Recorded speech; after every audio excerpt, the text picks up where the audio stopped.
नमस्कार प्रिय विद्यार्थियों। आज के वीडियो के माध्यम से हम लोग चर्चा करेंगे बीए फोर्थ सेमेस्टर के बच्चों के लिए। अगर आपका हिंदी सब्जेक्ट है और हिंदी में आप सोच रहे हैं कि हमको चैप्टर 1 में क्या पढ़ना है, वैसे सिलेबस आपका पूरा डिस्कस मैंने कर दिया है, कल परसों आपने देखा होगा, ठीक है।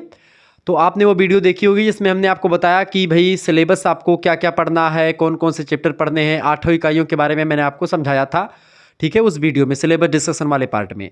आज का जो क्लास है पहली क्लास है। आज की वीडियो के माध्यम से हम लोग चैप्टर संख्या 1 के बारे में देखेंगे, इकाई 1 चैप्टर 1 के बारे में आज हम देखेंगे, ठीक है। आपको बता दूं बीए फोर्थ सेमेस्टर हिंदी साहित्य में आपको पढ़ना होता है हिंदी अनुवाद, तो उसी के बारे में चर्चा करेंगे। चैप्टर 1 में हम लोग हिंदी अनुवाद के अर्थ को जानेंगे, हिंदी अनुवाद की परिभाषा विस्तार से समझेंगे, हिंदी अनुवाद के विभिन्न जो है पॉइंट्स के बारे में, उसके लक्षण के बारे में जानेंगे, और हिंदी अनुवाद का क्या क्या महत्व है उस इम्पोर्टेंस के बारे में जानेंगे। बहुत ही बारीकी के साथ चीज़ों को आपको समझाने का प्रयास रहेगा, तो प्लीज़ वीडियो को लाइक कर दीजिए। चैनल पर अगर नए हैं तो सब्सक्राइब कर दीजिएगा, क्योंकि इसी प्रकार से इन्फॉर्मेटिव वीडियो लगातार मैं आपके लिए लाता रहता हूँ। बहुत बहुत धन्यवाद आपका हमारे साथ जुड़ने के लिए। शुक्ला स्टडी पॉइंट में आप सभी का स्वागत है। सभी यूनिवर्सिटीज़ के लिए यही पाठ्यक्रम है हिंदी अनुवाद का, ये बात आप ध्यान रखेंगे। मैंने आपको बताया था कि मैं जो है क्लासेस जो लूँगा आपका, वो क्लास क्वेश्चंस आंसर्स के माध्यम से आपका दूंगा, ताकि चूंकि क्वेश्चंस आपके अगर पूछे जाएं तो उसके आंसर भी आप समझें। देखिए, पहला जो चैप्टर आपका है पूरा मैं समझूंगा, जिसमें आपके क्वेश्चंस कुछ ऐसे पूछे जा सकते हैं कि अनुवाद का अर्थ बताइए, इसको विस्तार पूर्वक परिभाषित कीजिए, कुछ ऐसा प्रश्न पूछेगा। लेकिन इसमें हम अनुवाद के महत्व को भी बताएंगे, अनुवाद के लक्षण को भी बताएंगे, सब चीज़ों के बारे में चर्चा करने का प्रयास करेंगे। इससे बाहर कुछ आपकी परीक्षा में आने वाला है नहीं, ठीक है।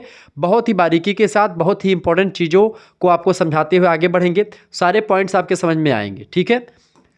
देखिए, अनुवाद शब्द की व्युत्पत्ति कैसे हुई, सबसे पहले हम इसको देखेंगे। देखिए, अनुवाद शब्द की अगर बात की जाए तो अनु, उपसर्ग तथा वाद शब्द के संयोग से बना हुआ है। अनु जब किसी शब्द के पहले कोई शब्द लग करके उस शब्द के अर्थ को बदल देता है, उसको हम क्या बोलते हैं, उपसर्ग बोलते हैं। और जब किसी शब्द के पीछे कोई शब्द जुड़ करके उसके अर्थ को परिवर्तित करता है तो उसको हम प्रत्यय कहते हैं। हिंदी में उपसर्ग और प्रत्यय के द्वारा तमाम प्रकार के शब्दों का निर्माण हुआ है, ठीक है। तो उपसर्ग क्या है, अनु उपसर्ग। अनु उपसर्ग, वाद माने होता है विचारधारा, ठीक है। तो अनु जब उपसर्ग जुड़ जाता है, अनु उपसर्ग जुड़ने के साथ जब किसमें, वाद शब्द में अनु उपसर्ग जुड़ा, ठीक है, तो उससे क्या बना, अनुधनवाद बराबर अनुवाद। क्या बन गया बेटा, अनुधनवाद बराबर अनुवाद। अनु क्या है, अनु उपसर्ग है। ऐसे ही आ उपसर्ग, बी उपसर्ग, तमाम उपसर्ग होते हैं जो कि शब्दों में जुड़ करके शब्दों के अर्थ को परिवर्तित कर देते हैं, ठीक है। तो अनु उपसर्ग का अर्थ होता है पीछे या अनुगमन करना, ठीक है, पीछे या फिर अनुगमन करना, दोहराना, इस टाइप का। वाद शब्द का संबंध होता है वाद धातु से, जिसका अर्थ होता है कहना या बोलना, ठीक है। क्या करना, कहना या बोलना। किस करी का, पीछे या अनुगमन करना। जैसा पहले कहा गया है वैसा ही कहना, या पुनः कथन या दोबारा से किसी चीज को कहना ही अनुवाद होता है। वाद माने कथन या कहना या विचारधारा, ठीक है, ये होता है वाद माने। अनुमाने होता है दोबारा से, या अनुमाने होता है फिर से कहना, पुनः, ठीक है, इस तरीके से अनुगमन करना, जैसे पहले लिखा है उसी तरीके से दूसरी भाषा में कहना, वही अनुवाद होता है। इस प्रकार अनुवाद शब्द का शाब्दिक अर्थ तो होगा किसी के कहने या बोलने के बाद बोलना। जैसे हमने हिंदी में बोला और हमारे बगल में कोई बैठ करके वही शब्द अंग्रेजी में बोलेगा तो वही अनुवाद हो जाएगा। क्लियर, समझ में आ रहा है बाबू? बिल्कुल आ रहा होगा। वीडियो को लाइक करो, चैनल पर नए हैं तो सब्सक्राइब कर लीजिएगा। चले आगे बढ़ते हैं। आज अनुवाद के शब्द को हम जिस अर्थ में ग्रहण करते हैं वह संस्कृत में प्रयुक्त अनुवाद के अर्थ से थोड़ा अलग है।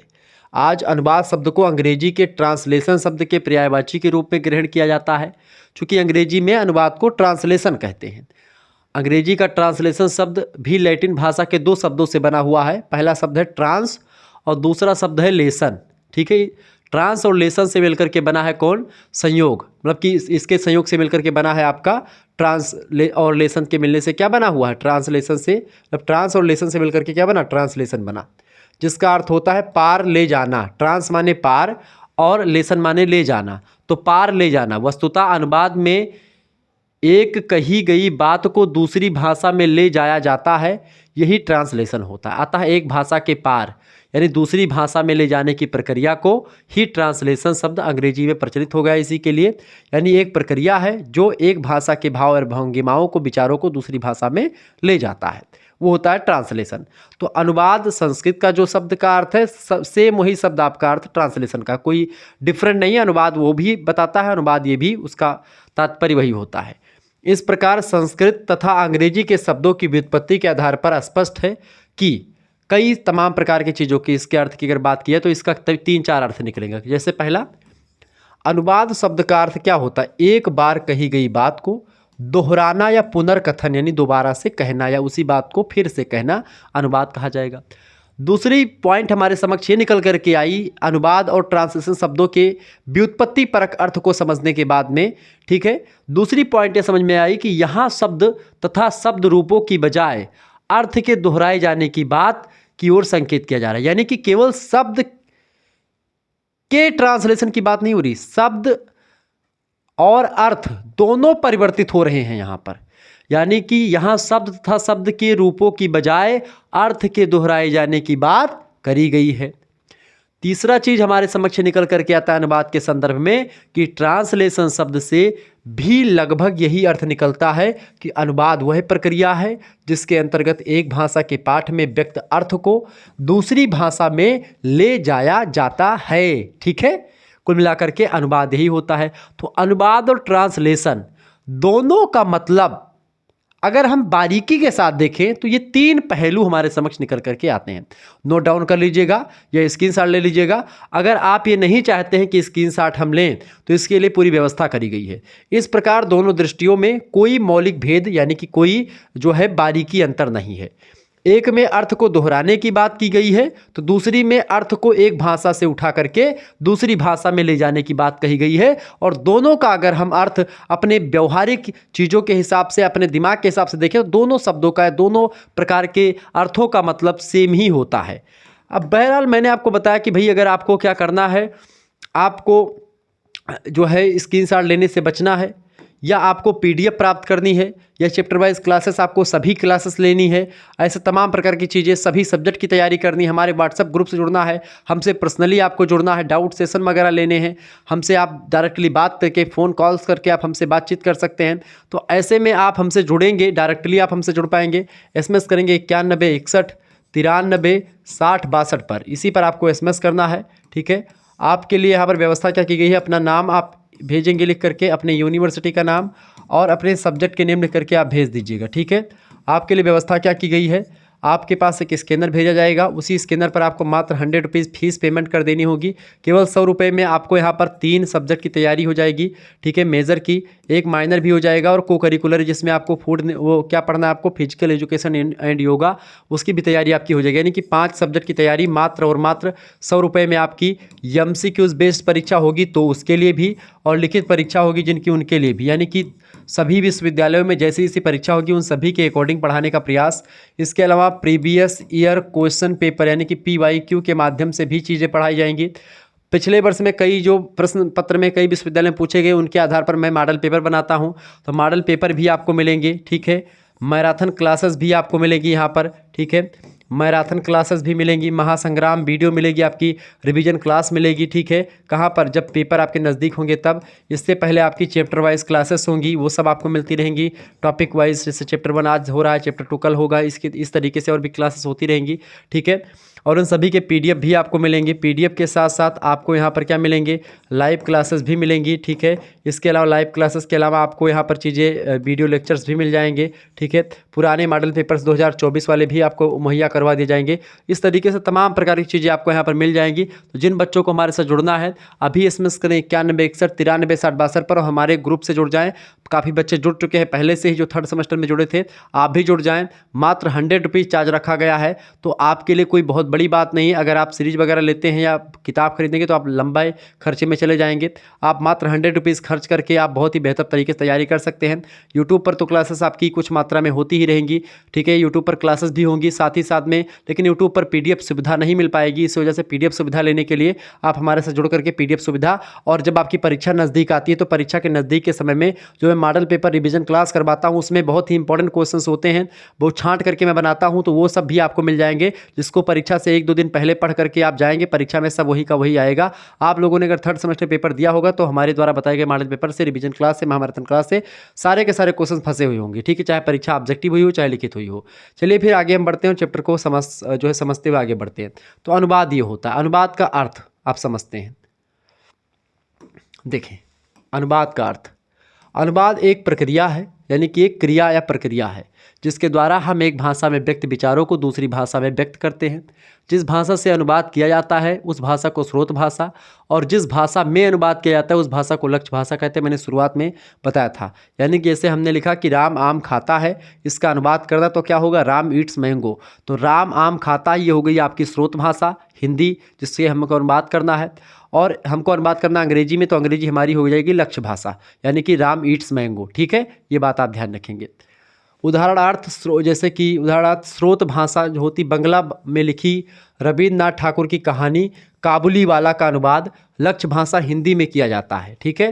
तो लक्ष्य भाषा क्या, देखिए बंगला भाषा में लिखा था किन्होंने, काबुली वाला नाम की कहानी लिखी रविन्द्रनाथ ठाकुर ने, रविन्द्रनाथ टैगोर ने, ठीक है। अब इसी को बंगला भाषा में जो कि लिखी है पहले से वो, तो स्रोत भाषा हो जाएगी। अब चूंकि हमको उसको हिंदी में अनुवाद करना है तो हिंदी आपकी यहाँ पर लक्ष्य भाषा हो जाएगी। इस प्रकार से स्रोत भाषा, जिस भाषा का अनुवाद करना है वो स्रोत भाषा, और जिस भाषा में अनुवाद करना है वो आपकी लक्ष्य भाषा कहलाती है। क्लियर, ये बात आप ध्यान रखेंगे। एक स्रोत भाषा की रचना अनेक लक्ष्य भाषाओं में समय समय पर अनुदित यानी कि अनुवादित होती रहती है। अनुवाद की प्रक्रिया को अत्यंत सरल रूप से समझना हो तो इस प्रकार कह सकते हैं कि बंगला की कहानी पढ़ करके उसे हिंदी में प्रस्तुत करना अनुवाद होता है। केवल एग्जैक्ट ट्रांसलेशन करना ही अनुवाद नहीं होता कि भाई शब्द के अर्थ मतलब कि अंग्रेजी में करता शुरू कर दिए, या बंगला में जो शब्द लिखा था उस शब्द का सीधे हिंदी में लिख दिया, नहीं।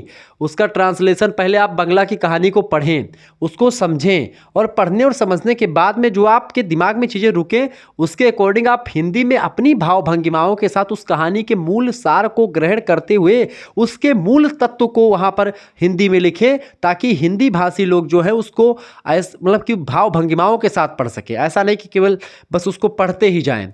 अगर आप मशीनी अनुवाद करेंगे किसी रचना का तो बस केवल वो मशीनी टाइप की रह जाएगी, उसको पढ़ने समझने का कोई मतलब नहीं होगा। लेकिन जब वही रचना भाव भंगिमाओं के साथ लिखी जाएगी अन्य भाषा में, तो वो अनुवाद के रूप में जो है प्रस्तुत हो जाती है। अनुवाद की परिभाषा को देख लेते हैं बेटा। तो अनुवाद का अर्थ वो हो गया, अनुवाद की परिभाषा। देखिए, अनुवाद दो भाषाओं के बीच एक सेतु का काम करता है। सेतु माने पुल। तो दो भाषाओं के बीच में एक पुल होता है अनुवाद की प्रक्रिया। इसी पुल के द्वारा एक भाषा दूसरे भाषा से जुड़ती है और एक भाषा की भाव भंगिमाओं को लोग दूसरी भाषा में समझ पाते हैं। अनुवाद वह प्रक्रिया है जिसके माध्यम से हम एक भाषा में व्यक्त विचारों को दूसरी भाषा के पाठकों तक पहुंचाने का काम करते हैं। विद्वानों ने अनुवाद की थोड़े बहुत अंतर के साथ अलग अलग परिभाषाएं दी हैं। अनुवाद के स्वरूप को समझने में तमाम परिभाषाएं हमारी मदद कर सकती हैं। जैसे कि नायडा एक विदेशी विद्वान है, ये कहते हैं कि अनुवाद का तात्पर्य स्रोत भाषा में व्यक्त संदेश के लिए, स्रोत माने जिस भाषा में चीज़ें लिखी गई हैं पहले से, उसके लिए लक्ष्य भाषा में निकटतम सहज समतुल्य संदेश को प्रस्तुत करना, यानी कि जो संदेश यहाँ पर है उसी संदेश के निकटतम या उसी जैसा संदेश दूसरी भाषा में प्रस्तुत करना ही अनुवाद होता है। यानी कि स्रोत भाषा में व्यक्त संदेश के लिए लक्ष्य भाषा में निकटतम सहज समतुल्य संदेश को प्रस्तुत करना ही अनुवाद होता है। यह समतुलता पहले तो अर्थ के स्तर पर होती है, फिर शैली के स्तर पर होती है और फिर अर्थ के स्तर पर हो जाती है। तो ये नायडा ने कहा। नायडा की परिभाषा नोट डाउन कर लीजिएगा, परीक्षा में ये ऑब्जेक्टिव में भी प्रश्न खूब पूछा गया है पिछली बार। इस प्रकार नायडा अनुवाद में अर्थ अर्थात कथ्य पक्ष तथा शैली अर्थात शिल्प दोनों पक्षों को महत्व देकर के चलते हैं। यानी वो कहते हैं कि जो लिखा है उसका एग्जैक्ट मतलब कि अनुवाद तो हो, साथ ही साथ में जो उसका अर्थ निकल रहा हो उस अर्थ या जो भाव निकल रहा हो उस भाव का भी जो है ट्रांसलेशन हो, तब मज़ा आता है। बिल्कुल ठीक बात कही। उनके अनुसार सफल अनुवादक वही हो सकता है, नायडा कहते हैं कि सफल अनुवादक वही हो सकता है जो लक्ष्य भाषा में अर्थ और शैली की समतुल्यता की सृष्टि कर पाने में समर्थ होता है। केवल शाब्दिक अनुवाद करना ही अनुवादक का कर्तव्य नहीं होता, अनुवादक का कर्तव्य होता है कि जिस शैली का प्रयोग किया गया है लक्ष्य स्रोत भाषा में वही लक्ष्य भाषा में प्रयोग की जाए। ठीक है, इस तरीके से नायडा ने बताया। इसके बाद में आते हैं दूसरे विद्वान कैटफोर्ड। कैटफोर्ड कहते हैं कि एक भाषा की पाठ्य सामग्री को दूसरी भाषा की समान अर्थक यानी जिसका अर्थ समान हो पाठ्य सामग्री में प्रतिस्थापित करना ही अनुवाद होता है। एक भाषा की पाठ्य सामग्री को दूसरी भाषा की समानार्थक पाठ्य सामग्री में कन्वर्ट करने की, बदलने की, लिखने की प्रक्रिया ही अनुवाद होती है। किसने कहा? कैटफोर्ड ने कहा। इस तरह कैटफोर्ड अनुवाद को पाठ्य सामग्री के प्रतिस्थापन के रूप में परिभाषित करते हैं। उनके अनुसार ये प्रतिस्थापन भाषा के विभिन्न स्तरों खास करके स्वन, स्वनिम, लेखिम, भाषा की वर्ण संबंधी इकाइयों लिपि, वर्णमाला आदि शब्द तथा संरचना सभी स्तरों पर होना चाहिए। यानी कि ये भी सभी स्तरों की बात करते हैं। नायडा की अगर बात की जाए तो नायडा ने अनुवाद में मूल पाठ के लिए शिल्प की तुलना में अर्थ पक्ष के अनुवाद को अधिक महत्व दिया है।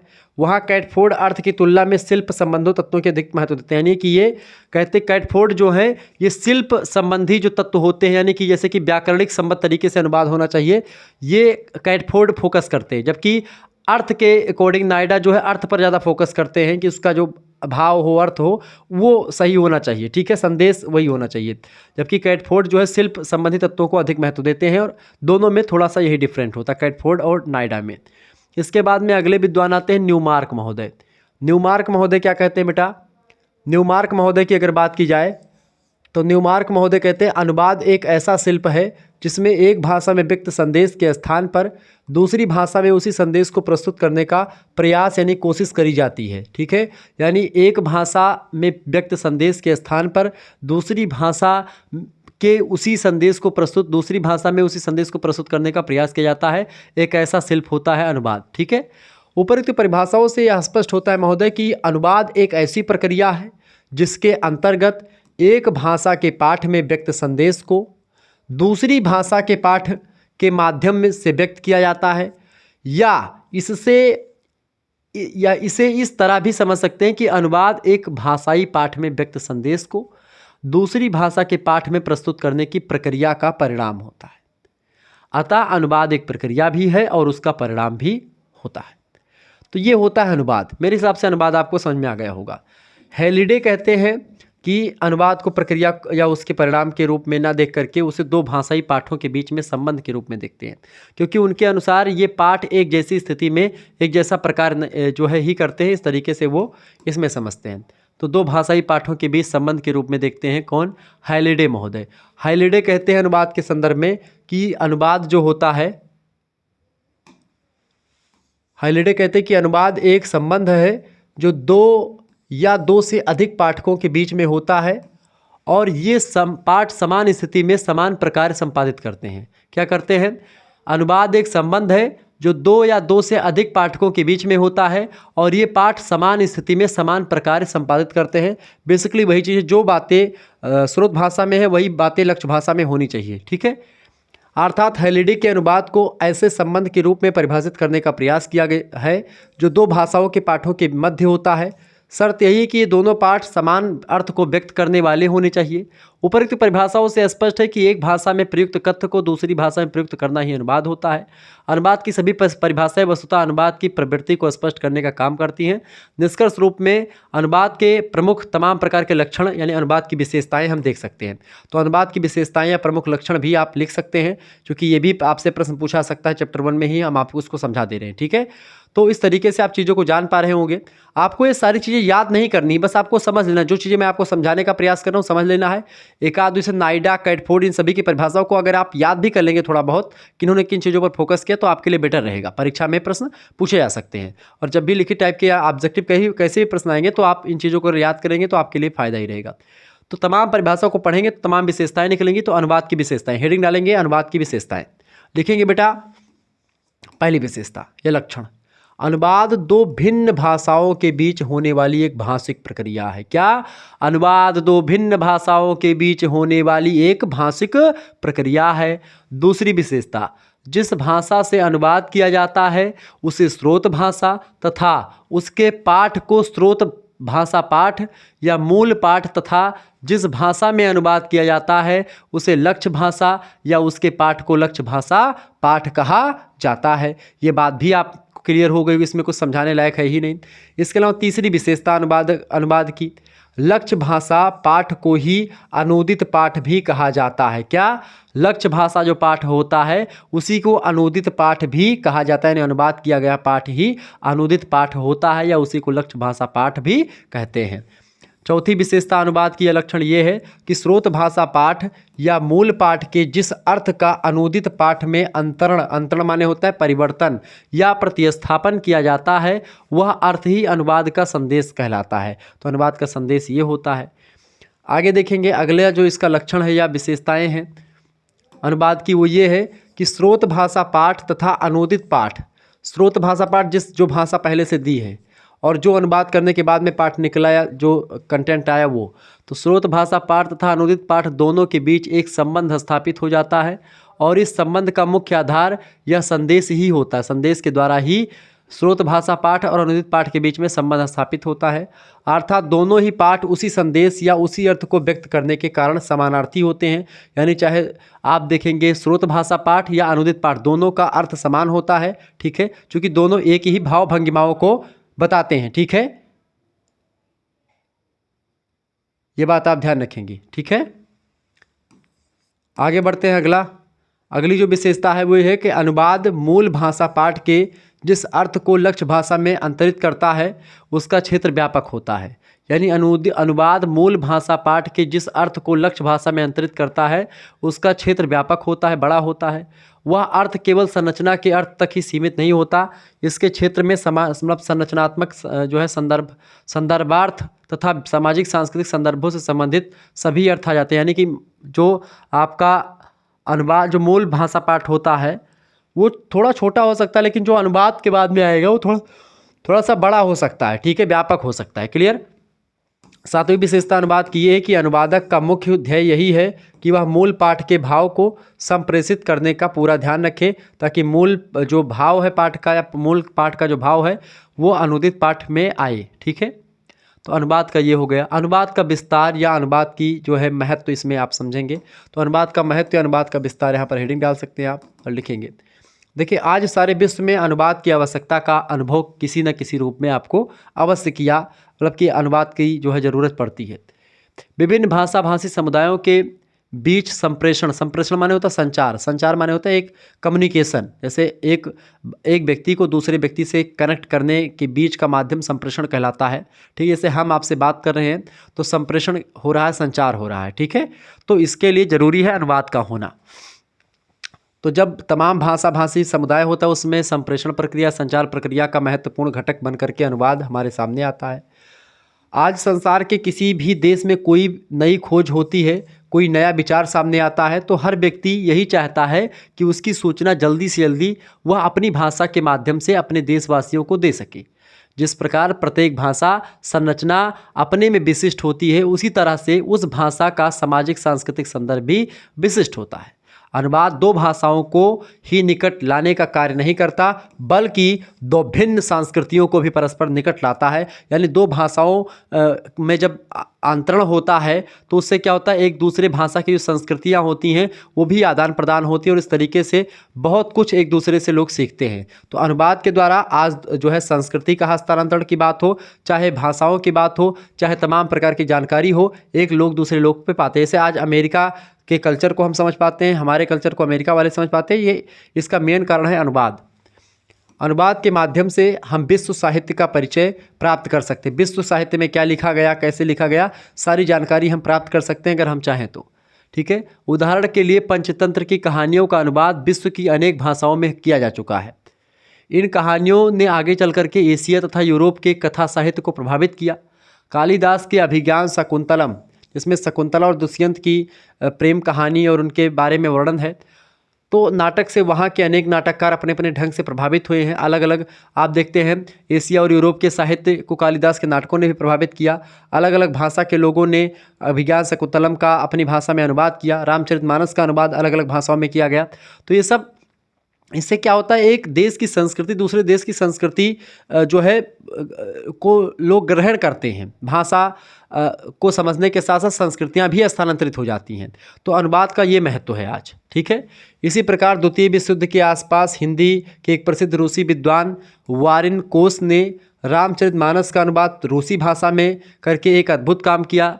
अब एक अद्भुत कार्य ही नहीं किया, बल्कि उस अनुवाद ने साहित्य, संस्कार, धर्म, दर्शन आदि के अध्ययन के प्रति रुचि पैदा कर दी। लोग भारत के बारे में जानने के लिए उत्सुक हो गए। इस तरीके से तमाम प्रकार की धर्म, चूँकि रामचरितमानस में धर्म और क्या करना है क्या नहीं करना, तमाम प्रकार की ज्ञान, तमाम प्रकार की जानकारी दी गई है, तो वो सब रूस के लोग भी जाने। तो इस तरीके से ये चीज़ें होती हैं। ये इसका अनुवाद का महत्व है, ठीक है। अनुवाद नहीं होता तो आज हम एक दूसरे की चीज़ों के बारे में नहीं जान पाते।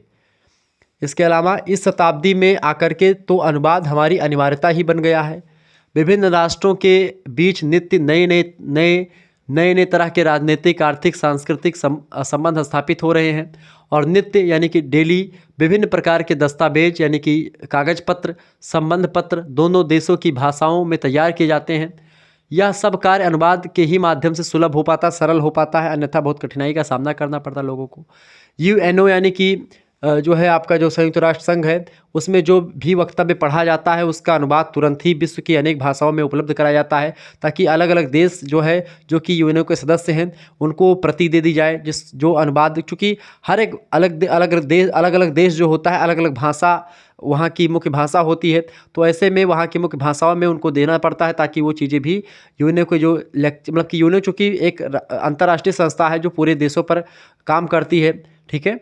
तो वो जब भी कोई निर्णय देगी तो वो कई भाषाओं में लॉन्च करके देगी, कई भाषाओं में अनुवाद करके देगी। तो अगर अभी अनुवाद ना होता तो वो एक ही भाषा में होता, इसलिए हमको एक भाषा को सीखना पर मजबूर होना पड़ता, ठीक है। तो यही चीज़ें हैं। कहने का तात्पर्य यही है कि आज विश्व के मंच पर अनुवाद की कितनी महत्व है हम स्वयं अनुभव कर सकते हैं। आप इधर उधर तमाम प्रकार के दैनिक जीवन में भी तमाम चीज़ों को देख पाते होंगे, ठीक है। आगे देखेंगे। भारत तो बहुभाषा और बहुभाषी देश है, यानी कि भारत में आप देखते हैं कि तमाम प्रकार की भाषा बोलने वाले लोग पाए जाते हैं। यहाँ अनेक भाषाएं बोली जाती हैं। इन विभिन्न भाषी भारतीयों के बीच भावात्मक यानी भावात्मक एकता बनाए रखने के लिए अनुवाद की महत्वपूर्ण ज़रूरत है। अगर अनुवाद नहीं होता, दक्षिण भारत या जो पूर्वोत्तर भारत है या जो है तमाम प्रकार के जो भारत के अलग अलग जो दूर के हिस्से हैं वो कट जाते, क्योंकि अगर उनको हिंदी नहीं समझ में आती तो फिर वो कैसे रहेंगे। तो इसीलिए अनुवाद के द्वारा हम एक दूसरे से कनेक्ट हो पाते हैं और एक दूसरे की मदद कर पाते हैं। साथ ही साथ शिक्षा के क्षेत्र में अनुवाद की भूमिका बहुत ज़्यादा है। कानून के क्षेत्र में प्रशासन, चिकित्सा, वाणिज्य, व्यवसाय, कृषि, पर्यटन, दूरसंचार तमाम क्षेत्र में भी सभी भारतीयों को एक सूत्र में बांधे रखने का काम अनुवाद के माध्यम से ही किया जाता है। गोपीनाथन के अनुसार अगर देखें तो अनुवाद एक ऐसा सेतु बंधन का कार्य है, एक ऐसा पुल बांधने का काम है जिसके बिना विश्व संस्कृति का विकास संभव नहीं। अगर विश्व संस्कृति का विकास हो रहा है तो अनुवाद की प्रक्रिया के द्वारा या अनुवाद के द्वारा ही संभव हो पा रहा है। अनुवाद के द्वारा हम मानव के इस विश्व कुटुंब में संपूर्ण एकता और समझदारी की भावना विकसित कर सकते हैं, मैत्री और भाईचारे को विकसित कर सकते हैं। गुटबंदी, संकुचित प्रांतीयतावाद, ऐसे तमाम प्रकार के जो क्षेत्रीयतावाद की विचारधाराएं हैं उससे मुक्त हो सकते हैं। एक अंतर्राष्ट्रीय स्तर पर एक वैश्विक ग्राम की कल्पना है कि एक वैश्वीकरण की प्रक्रिया अनुवाद के द्वारा ही आती है। विश्व को हम एक गांव की भांति देखने का काम करते हैं। विश्व की संस्कृति को हम जानते हैं, समझते हैं, अलग अलग देशों के बारे में जानते हैं। तो ये जो संकुचित प्रांतीयतावाद है ये ख़त्म हो जाता है। इससे मुक्त होकर के मानवीय एकता के मूल बिंदु तक हम पहुँच जाते हैं जब हम अनुवाद के बारे में जानते हैं, ठीक है। तो ये होता है आपका अनुवाद। चूँकि अनुवादक जो होता है, एक अनुवाद करने वाला जो होता है उसको अनुवादक कहते हैं। तो दो अलग अलग भाषा समाज के लोगों के बीच में मध्यस्थता का कार्य एक अनुवादक करता है। अतः अनुवादक का महत्व स्वतः ही सिद्ध हो जाता है। आज संप्रेषण व्यापार के विभिन्न संदर्भों के बीच अनुवाद एक महत्वपूर्ण घटक बनकर के हमारे सामने आ गया है। व्यापार में आप देखते हैं अगर अनुवाद ना हो तो जो विभिन्न अंतर्राष्ट्रीय व्यापार होते हैं, अलग अलग देशों के बीच में व्यापार होते हैं, वो व्यापार कैसे हो पाते अगर अनुवाद ना होता तो, ठीक है। संसार हर छोटा बड़ा देश दूसरे देश से जुड़ना चाहता है और इस जुड़ाव में अनुवाद की महत्वपूर्ण भूमिका दिखाई देती है। इसलिए यह कहा जा सकता है कि अनुवाद अपने प्रयोजन में बहुआयामी है। हर एक क्षेत्र में अनुवाद का उपयोग जरूर होता है। अगर अनुवाद आज ना होता तो हमारी संस्कृति जैसे डेवलप हुई है, आज जो हम टीवी, कूलर, एसी, फ्रिज, पंखा, तमाम प्रकार के सुख सुविधाओं का जो है वो कर रहे हैं, मौज मस्ती कर रहे हैं, वो सब नहीं कर पाते। आज जो आप जो है बैठ करके और टीवी, सिनेमा देख पा रहे हैं, तमाम प्रकार की चीज़ों को जान पा रहे हैं, वो आप नहीं जान पाते, क्योंकि अनुवाद के द्वारा ही चीज़ें एक दूसरे देश की प्रतिभाओं को लोग जान पाते हैं। एक देश की प्रतिभा दूसरे देश के लोग, दूसरे देश की प्रतिभा तीसरे देश के लोग, फिर सभी लोग जान पाते हैं। ठीक है, तो पुराने समय में लोग प्रायः धार्मिक ग्रंथों का अनुवाद करते थे, प्रायः व्यक्तिक रुचि ही अनुवाद का आधार होती थी। लेकिन आज क्या है कि आज अनुवाद जो है मात्र व्यक्तिक रुचि तक ही सीमित नहीं रह गया है। आज केवल व्यक्तिक उद्देश्य के द्वारा या उसके आधार पर अनुवाद नहीं किया जाता है। आज अनुवाद जो है व्यावसायिक, सामाजिक की आवश्यकता बन चुका है। चाहे व्यवसाय की बात करें, चाहे सामाजिकता की बात करें, हर एक क्षेत्र में जो अनुवाद है उसकी महत्वपूर्ण भूमिका बढ़ रही है और उनका स्वरूप संगठित व्यवसाय के रूप में उभर कर सामने आया है। तो अनुवाद की बहुत महत्वपूर्ण उपयोगिता है, भूमिका है। ठीक है, इसका महत्व बहुत ज़्यादा है। आधुनिक युग में तो अनुवाद की आवश्यकता व्यक्तिक रुचि पर आधारित ना होकर के सामाजिक, राजनीतिक, आर्थिक, धार्मिक, सांस्कृतिक सभी आवश्यकताओं पर आधारित है। यानी कि हर एक क्षेत्र में बिना अनुवाद के वो क्षेत्र डेवलप नहीं हो सकता, आगे नहीं बढ़ सकता। ठीक है, इन्हीं आवश्यकताओं के कारण अब अनुवाद व्यक्ति परिधि से निकल करके, मतलब कि जो व्यक्ति की परिधि माने होता है कि जो दायरा था, तो व्यक्ति की परिधि यानी कि केवल व्यक्ति की रुचि होती थी अनुवाद करने में तो वो करता था, वो अपनी समझने के लिए करता था। लेकिन अब व्यक्ति की परिधि से वो मुक्त होकर के एक बड़े धरातल पर सामने आ गया है। ठीक है, तो समष्टि की परिधि, समष्टि माने कि सभी को अपने आप में समाहित करके हर एक क्षेत्र में अनुवाद की भूमिका बढ़ गई है। आज के समाज में अनुवाद भी संगठित रूप में किया जाने लगा है। अतः निष्कर्ष रूप में यह कहा जा सकता है कि अनुवाद का कार्य भी आज अन्य व्यवसायों की ही भांति एक व्यवसाय बन गया है और अनुवाद का महत्व बहुत ज़्यादा बढ़ गया है। तो इस तरीके से आज के वीडियो के माध्यम से आप लोगों ने अनुवाद के महत्व को समझा, अनुवाद की विशेषताओं के बारे में जाना, अनुवाद के अर्थ को समझा, अनुवाद की परिभाषा को समझा। तो निश्चित तौर पर आपको आज के वीडियो के माध्यम से बहुत सारी चीज़ें मैंने आपको बता दी। बड़ा मज़ा आया होगा आपको ये लेक्चर लेने में। ठीक है, आपको बता दूं कि हिंदी साहित्य का दूसरा लेक्चर जो आपका होगा बीए 4th सेमेस्टर का, जिसमें आपको क्या पढ़ना है, हिंदी अनुवाद के बारे में आपको जानना है, हिंदी अनुवाद का स्वरूप। ठीक है, और उसका प्रतीक विज्ञान के साथ या भाषा विज्ञान के साथ इसका क्या संबंध रहा है, अनुवाद का पूरा डिटेल में आपको बताएंगे। तो अनुवाद का स्वरूप और प्रतीक विज्ञान दोनों के बारे में आज हम चर्चा करेंगे चैप्टर नंबर 2 में। फिर इसके बाद में चैप्टर नंबर 3 आएगा, उसमें हम और भी चीज़ों के बारे में चर्चा करेंगे। चैप्टर नंबर 3 में हम लोगों को क्या पढ़ना है भाई, सिलेबस मेरे हाथ में है। चैप्टर नंबर 3 में हम लोग पढ़ेंगे अनुवाद के जो है अन्य रूपों के बारे में, जैसे कि लिपि यंत्रण के बारे में और मशीन अनुवाद के बारे में। लिपि यंत्रण और मशीन अनुवाद के बारे में चर्चा कर। लिपि यंत्रण आपका चैप्टर 3 होगा, मशीन अनुवाद आपका चैप्टर नंबर 4 हो सकता है, या दोनों को मैं एक ही में समाहित कर दूँ, करने का प्रयास करूँ, जैसा भी होगा मैं करवाऊंगा। ठीक है, चले फिर मिलते हैं हम नेक्स्ट वीडियो में। तब तक के लिए जय हिंद, जय भारत। आप सभी का बहुत बहुत धन्यवाद हमारे से जुड़ने के लिए। इसी प्रकार से अपना प्यार हमेशा बना रखेंगे। तो आज आप लोगों ने अनुवाद के अर्थ, परिभाषा, विशेषता और उसके आवश्यकता और महत्व को समझ लिया। ठीक है, उसके लक्षण को जान लिया। धन्यवाद, मिलते हैं फिर नेक्स्ट वीडियो। बहुत बहुत धन्यवाद आप सभी का।